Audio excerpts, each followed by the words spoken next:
Oh, you can take your kids to work? I live in a rural farming town, and this happened at the local feed store. Think like Tractor Supply, but a mom and pop-owned version. I went to get my usual stuff, chicken feed, dog food, etc., and had my 5-year-old daughter with me. She's looking at the horse riding equipment as she is dying to start lessons. I walk over and we start discussing what she likes and what she needs to start when a lady comes over and just starts talking about horses. I admittedly know nothing but assumed she was just an excited fellow equestrian who overheard my daughter and I.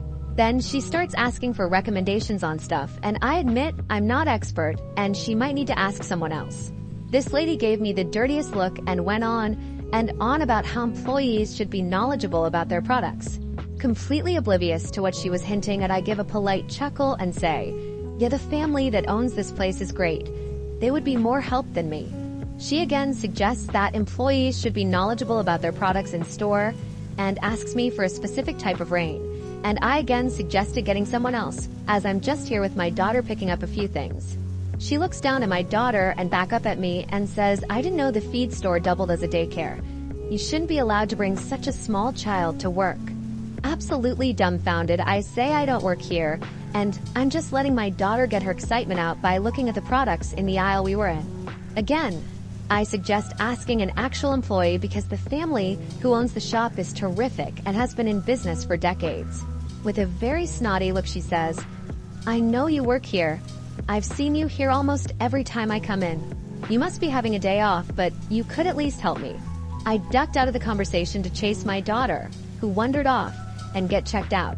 As I'm leaving the store and giving county gossip with a clerk, who is a friend of mine, the lady walks up and complains how unprofessional I am and how even for a family business, small children shouldn't be allowed to join employees on their shift.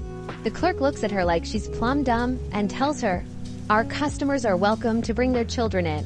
I don't know why they wouldn't be allowed." The lady still does not get it and just huffs some more about how we're lying to her. I pick up my hat, have it loaded in the truck, and as I'm driving off, this lady flipped me the bird. I'm still confused how someone who frequents the only feed store in the county that's been running for decades and thinks there's some wild conspiracy going on about me working there gave me a good chuckle though. Story 2. ITA for telling my daughter, "Yeah, I get it. You hate him," when he went on a father-daughter trip. So I, 42F, have 2 daughters, Emma, 17F, and Lucy, 10F. The issue revolves around my husband, who is Emma's stepfather. Emma's dad passed away when she was younger, and I remarried 3 years ago. She and my husband don't get along at all, and she makes it clear she dislikes him. My husband has tried to bond with her, but Emma shuts him out completely, refuses to talk, and ignores him. We all know she will never see him as a father figure, and we are fine with it. And before I get a million comments about putting her into therapy, we have tried. Twice. She would just sit there. For months, even with different therapists, she would not talk. She just sat there. Here's where it gets tricky. When Emma was younger, her bio dad would take her to father-daughter outings. We have a lot of pictures of those. Lucy was too young to remember any of them. We thought it would be nice to do again, since Lucy does see her stepdad as her dad. Specifically, they would go to a pumpkin patch and then carve them. They went to the pumpkin patch yesterday and had a great time. Lucy and my husband really bonded and had a good time. The issue is Emma. She is angry that he took over the tradition with Lucy, that my husband stole the tradition, and I am disrespecting my late husband memory. I was exhausted from hearing the same arguments over and over. So I snapped and said, "Yeah, I get it, you hate him, but your sister sees him as her dad and doesn't have these memories like you do. Are you really doing to ruin this for your sister? And no one owns going to a pumpkin patch." She's been upset and calling me an insensitive jerk. She is also getting on Lucy's ass for going with my husband. My mom thinks I am a jerk here, and I need an outside opinion. Story 3. AITA for telling my roommate his girlfriend can't stay over every weekend after she ate all my food again. So I own my apartment and rent out the second room to a buddy of mine. Everything was cool at first, but lately, his girlfriend has been staying over every weekend. I wouldn't mind so much if it wasn't for the fact that every time she's here, she helps herself to my stuff, mainly my food. I meal prep for the week, and I buy my own groceries. It's not like I don't share sometimes, but I've noticed that after every weekend she's here, a bunch of my food is gone. Snacks, leftovers, even stuff like my eggs and bread just gone. I've tried hinting at it, like casually mentioning how much food I go through, but it keeps happening. Last weekend, I had a really long week at work, so I treated myself to some nice takeout and planned to save half of it for lunch the next day. The next morning, I opened the fridge and it's gone. I texted my roommate and he said, "Oh, my girlfriend was hungry, so she ate it. Sorry, man." That was the last straw. I told him we needed to talk and said that while I'm okay with her visiting sometimes, she can't keep staying over every weekend and eating my food. I told him it's not fair, especially since she's not contributing to groceries or utilities. He got defensive, saying that since he pays rent, she should be able to stay over whenever, and I'm making a big deal out of just a few snacks. I stood my ground and told him she needs to stop coming over so often unless they start buying their own food and being more considerate. Now, he's pissed at me, and I'm getting the cold shoulder. AITA for putting my foot down after his girlfriend kept eating all my food? I might be because I told my roommate that his girlfriend isn't allowed to stay over as often anymore, even though he pays rent and feels he should have the right to have her over whenever he wants. I'm worried I might have been too harsh or controlling, especially since it's his relationship, and maybe I'm being unreasonable by not wanting her around so much. I know it's their time together, but I'm also feeling like my space and boundaries are being crossed. Am I in the wrong for enforcing these limits in my own home? Story 4. My mother has been shaming me since I got married, and now is trying to marry out my minor daughters. I can't believe I ever had to make a post about my mother, but here we are. My 45F mother, 71F, have a difficult relationship. My mother was an old-school, traditional wife. She was a homemaker, never did any work outside the house, had far more kids than what I think is healthy, 7 girls and 6 boys. She is originally from Guatemala and came to the U.S. when she was 14.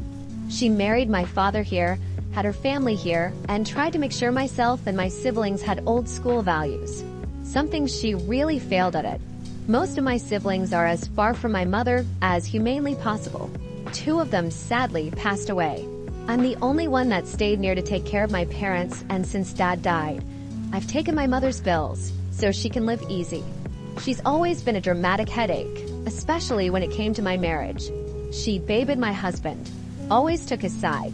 I only wanted 1 kid, but my husband wanted as many as biologically possible. He had told me he also only wanted 1 when we talked about marriage.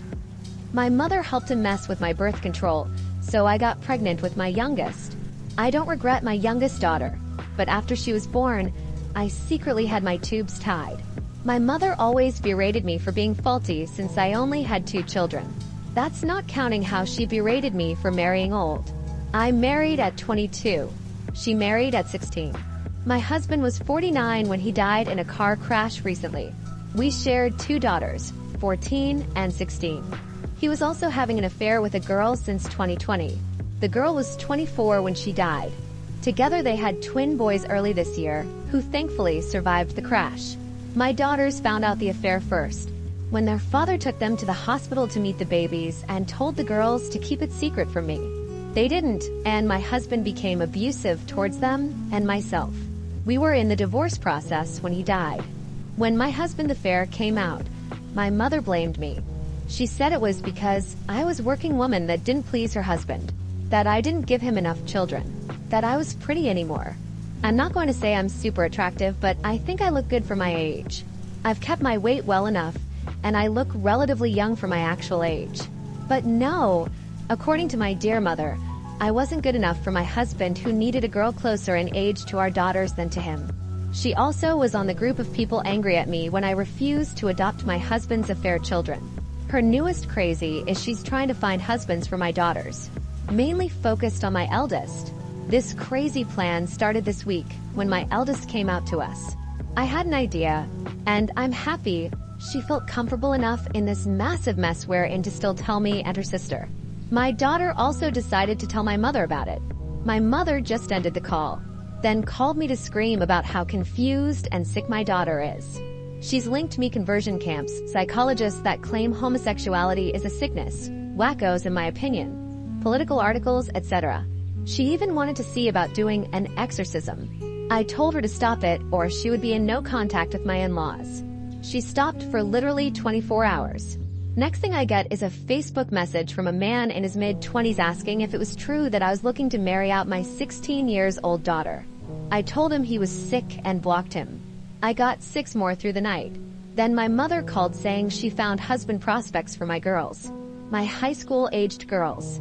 Angry has been an understatement. She even gave some of these men my daughter's cell phone numbers.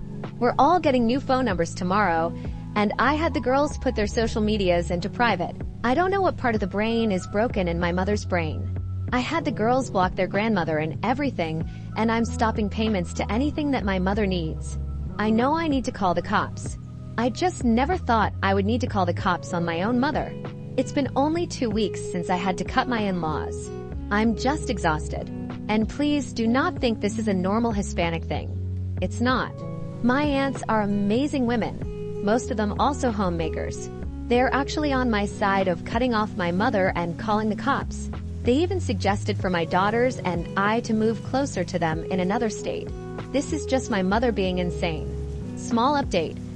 We went to the police today, and they took all the information I had. The officer we spoke was incredible and immediately helped my lawyer with all that was needed for a temporary RO. We'll be filing it this week and hopefully get it within the month. After we'll focus on a permanent RO. This is on my mother and any third parties on her behalf. The officer was also kind enough to offer to check on us and our house at least once a day. School has also been notified of the situation, and one of my brothers is going to come live with my daughters and I until we decide if / where / when we move. I can't just up and pack everything since I still have a job and my girls are in the middle of the school year. For now we're safe and my girls have new phone numbers. Update. So some good news came out today regarding my mother. As of November 2024, she will be on her own monetarily. There's also an investigation on her regarding what she tried to do to my daughters, and a very old investigation reopened about a family matter I can't really speak on for the time being. Because of the charges on my mother, we might get an expedite on that restraining order since there's minors involved. So fingers crossed. The RO will also keep some others from contacting me, mainly in-laws. On other news, after talking to my daughters, the 3 of us agree we don't really like our house anymore. It makes me a bit sad because it was my childhood home and a gift from my dad, but the reality is there's too much baggage. I look at some places, and it feels like the ghost of my husband's infidelity is everywhere. My girls don't like that we're so close to their grandparents, and my brother who's moved in with us has been very blunt about the fact that the house is just not worth the stress. So as painful as it is, I'm planning to do some repairs and either sell or rent it out. It's a big house, 9 bedrooms, so far more space than we ever need. I'll be happy with half that so my girls can have their own room and I can have an office. My brother will also stay living with us after we move. Not sure if is a forever situation, but he's a good support for my eldest daughter when it comes to LGBTQ+ matters. I have to admit I know the bare facts, while my brother is gay and came out almost 30 years ago. He's been a fount of advice about resources and given her advice, especially after my mother's stunt. My youngest has also started to do better. She's back to talking as usual and seems less scared about going out. She's been very excited about looking for a new house with me. She wants the perfect yard. So, we'll see what we can find. My job offered a transfer out of state, also an international transfer, but that one is more likely a no for me. So a new beginning will do us good. That's all what I got. Not much actual updates, as much as settling my mind on some decisions after reading advice here and talking it through with people in my life. As of November, I'm officially refusing to acknowledge my mother. As far as I know, my parents were gone after my father died.